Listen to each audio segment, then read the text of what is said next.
Wagyu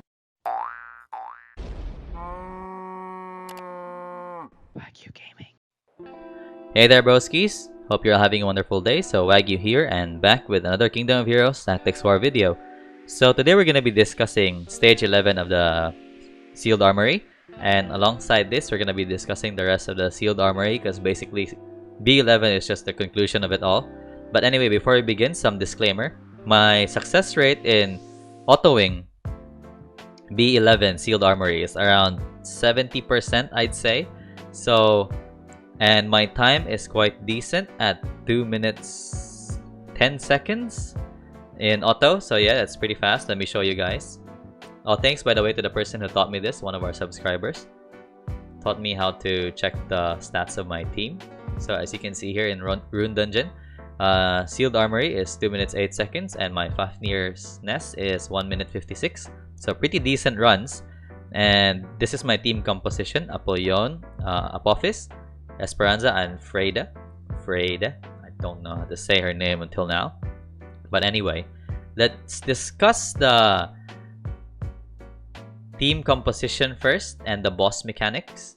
So, and what you need to avoid and what you need to do in order to gain higher success chances for the stage. And if you do have any other strategy aside from this, let me know in the comment section below. I would gladly welcome it. And if you do have recommendations for me, do let me know as well on how to improve my team and how to increase my win rate from 70% to like 80 or 90% or even 100%. That would greatly help us as well. Anyway, so who is Sealed Armory for? This is a personal definition of Sealed Armory. This is my own thinking of who Sealed Armory is for, not anyone else's. So for me, Sealed Armory is really for people who are into PvP. I mean, the runes here are really for PvP use personally, but if you do have builds for PvE as well with these runes like Earthquake runes, then go ahead, do so. This game is free for all. You can do whatever you want and what build you want, and that's your choice. But personally for me, the Earthquake rune is really more inclined for PvP. I'm not saying it's not for PvE, it's just inclined for PvP. Okay, so Stone Skin rune, it's defense plus 15%, accuracy plus 20% for Prophet rune, and Resistance rune is 20% resistance, of course. Revenge rune is for counter attack rate plus 15%. We all know this by now since a lot of us have built Ingwe in counter attack rune, Revenge rune. So yeah, so those are the rewards from this stage, and let's check the record out on who the popular units are here. So basically it's Esperanza, Nocturne, Freya, and Ingwe. Okay, I don't know why Ingwe is here, but anyway, he's there in number 5. But Nocturne, I believe, would be the most efficient unit to use here. However, Nocturne is rarer to get than Esperanza. So I guess that's why Esperanza is more common here in this stage. Anyway, let's discuss the boss's mechanics, and before we discuss our team composition in order for you guys to understand what we're trying to counter and why we're using this kind of team composition. So basically these are his minions. They do the most annoying thing about these minions are the reduced defense, this one, and they basically land majority of the time. I don't know why, even with the resistance I have, but anyway. So this is the boss, Agelos prototype. Basically he does the skills from right to left. So he starts from weapon system online, basically reduces the depth of your whole team and increases his speed. Alongside this, after this, I mean, he does the energy charge. This doesn't do that much attack, however, it hits your whole team, so you can't dodge this, I believe. And alongside this, he also gets an increased attack from this skill, okay? And last but not the least, this is what really kills your team off. If you don't probably you won't survive this if you don't have a tank type units. The only unit I had surviving this was Ingwe. Okay, I will be transparent. I tried to use Ingwe here at first, but I wasn't really successful on it. So if you were successful with Ingwe, then go ahead, do so. But yeah, so Energy Blast really kills your team off. It hits really hard, especially in auto. Like, your team tends to line up in one whole line, and it's really annoying. But yeah, that's how the AIs are built. I hope they really improve the AI system soon. But yeah, basically when the boss casts this, your team is GG. Okay, I mean, don't try to bring a healer in. It's not really gonna help much. But yeah, I'm just saying that when the Energy Blast casts, then you're done for. Okay, so you try to avoid this.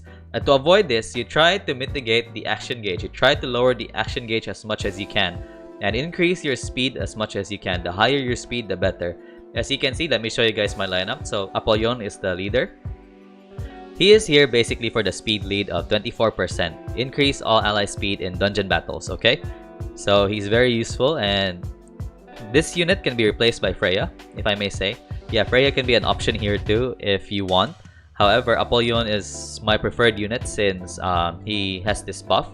But without this buff, I wouldn't really be using him. And last but not the least, he also has the reduced action gauge of enemies hit by 10%, which helps with what I mentioned, like the action gauge management. Like you really have to try to lower it down and to increase your speed. As you can see, my Apollon has not that high speed since I changed him with my Esperanza, since I felt like my Esperanza needed more speed in order to attack more. But yeah, this isn't really the suggested HP. I would have a suggested HP of off-element units, like elements that aren't water, since the boss is a fire unit. So units that aren't water type should have at least 4,000 HP. I'll show you my Apophis and what I mean about this. The only reason Apollon can survive this stage is that because he's a vampire. Okay? So that's the only reason why Apollon can survive this stage. So my runes are vampire, so these two runes are at plus 15. This one is only plus 12 since it's only a 5-star rune. Don't ever try to plus 15 a 5-star rune, it's just a waste of resource. That's my opinion, okay? You don't have to follow that, but yeah, just my opinion. Yeah, the rest of the runes are plus 12, okay, broskies? So yeah, this is my Apollon. 72% crit rate. If you were to follow my Apollon, I would suggest putting a higher HP if you're not going to be using Vampire. Try to at least have 3,500. 4,000. 4,000 is the bottom line. Attack is pretty okay. Higher is better. Speed, of course, higher is better. Crit rate, you can maintain at 73%. It's going to crit probably most of the time. Okay, so that's my Apollon. Next is we have Apophis. So this is what I mean. So my Apophis is on Swift Energy. I tried to get his HP as high as I can at 4,200 with still decent attack. However, he has an abysmal crit rate of only 38% and really low crit damage of 160%. But he has really high speed of 184, and that's where he really makes up for the damage, since he almost attacks twice before the boss can actually attack. Alongside this, accuracy, I would recommend higher, like around 60%. I'm still trying to figure out which rune I can change. So my Apophis is on HP, attack percent, and speed, okay? So it's in order to cast more debuffs. Why is Apophis here? Okay, let's talk about the skills now. So for the skills, Apophis is here because he has two reduced speed skills and alongside a defense break, okay? So I believe personally, this is my personal definition of Apophis. He is like the god of the rune dungeons. I believe he really brings your team to a whole new level. He even brought my Fafnir B11 team to below 2 minutes, as you saw a while ago. But yeah, he really helps a lot in rune dungeons. But if you don't have Apophis, then go ahead and bring any other unit with reduced speed alongside a defense break unit, okay? So Apophis is here because of reduced speed, as I mentioned. Action gauge is filled more slowly, as you can see there, okay? So next, apologies about that, that was the in-game notification. Next is we have Esperanza. Esperanza is here as my main damage dealing unit. As you can see, my Esperanza is at 184 speed. Okay, so don't go below 180 speed. It feels really lacking. That was my problem a while ago. So my Esperanza had lower speed. Everyone else had lower speed. Until I got it to like 180 and above, like that's when it started actually being more successful in my runs. Alongside this, she is on Revenge. That is for the units that the Mithril Golems, like the assistant of Agalos, if I may say, his minions. That's for counter-attacking them since they actually hit hard and they're quite annoying. So I try to deal as much damage as I can before actually reaching to the boss. Okay? And try to get rid of the minions because they are really annoying and they can kill your team off. You just don't notice it. But yeah. So these are my Esperanza stats. She is on attack, crit damage, and attack, flat attack, okay? I still have to do the discussion video on when to use flat attack and, you know, percentage attack. As you can see here, the only reason why this is a flat stat is because she has an attack plus 17% on her substats, and that's quite OP. I can't change that. So I'd rather have that over the percentage stats. Okay, so basically she's on Swift as well. And that's my Esperanza. And she is skilled up, by the way, as you can see here, full disclosure. So last but not the least, Freya. I recently got her, so I'm building her up. As you can see, she's only 36, level 36, although she's 6-star. And she survives the stage well since she's a water type unit. So I think water type units can have around 3k HP and you'll be fine. Like even high 2k HP, like 2.8, 2.9k. You'll be fine in this stage with water types. Decent defense and decent attack. Decent crit rate as well, and not that high speed. Okay, so Freya is here because of her... She doesn't need that much speed, and that's because of her high speed incantation. So at the end of turn, Frit recovers 14% of her action gauge for every active buff on herself. She basically has buffs all the time, from the increased attack, increased crit rate, increased mobility from her kit. Okay, so she also has reduced defense and a reduced speed on her first skill. So basically, none of this matters, the rest of her kit. The most important one is the reduced speed. So Freya can be replaced by any other unit with reduced speed. So bring at least 2 reduced speed units in your team. You're gonna need that, I promise you. And yeah, so Esperanza is here for the damage, and basically, yeah, her skills, she can be replaced by any other damage dealing units. Okay, so both of these, like Apophis and Freya, can be replaced by reduced speed units, any reduced speed units.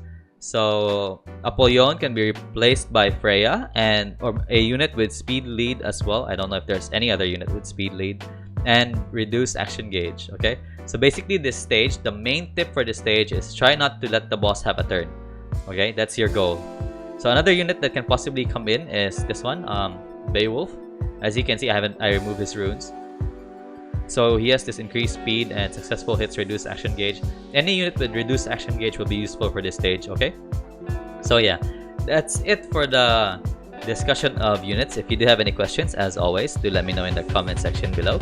And if you have any other suggestions or you want to help me improve my team, also let me know in the comment section below. Those things are always welcome here at Wagyu Gaming. But anyway, here we go. I'll show you guys live on how to defeat the boss, or if we can beat the boss.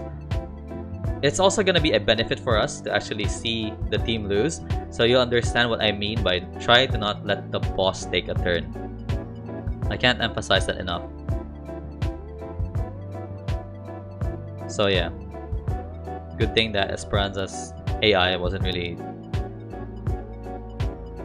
beat. It was good, it did the right move, like using the second skill first before doing the normal attack. A lot of times it does the normal attack and not really have an extra turn. So yeah. 1, 2, 3,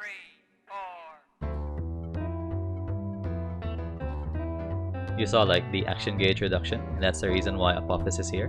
So both of these units have some, 3 of these units have action gauge manipulation. So the enemies take less turns. Nice one. As you can see, look at the enemy's attack gauge, action gauge. It doesn't really go up. So we're at the boss stage now. So the boss basically does this first. They reduce death to my whole team, and then he does the energy charge, which deals small damage but hits the whole team. And last but not the least, he does the energy blast, which basically kills my team off. So right now, my units have landed the reduced speed, and it's going to help reduce the boss's speed and try to not let the boss have a turn. Okay? So look at the reduced defense, it really helps.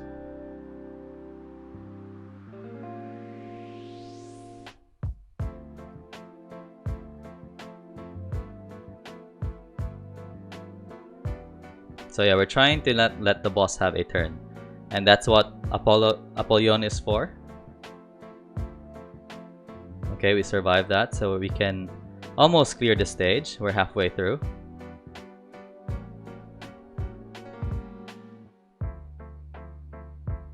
So yeah, as you can see, the boss's action gauge is not going up as fast. Okay, so we're gonna clear this stage. Nice one.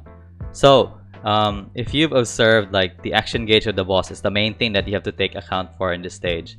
And you really have to reduce it as much as you can, and you really have to try to manage it. Like, try to let the boss have as less turns as possible. I don't suggest bringing a healer for this rune dungeon. Oh, nice rune. Nice rune.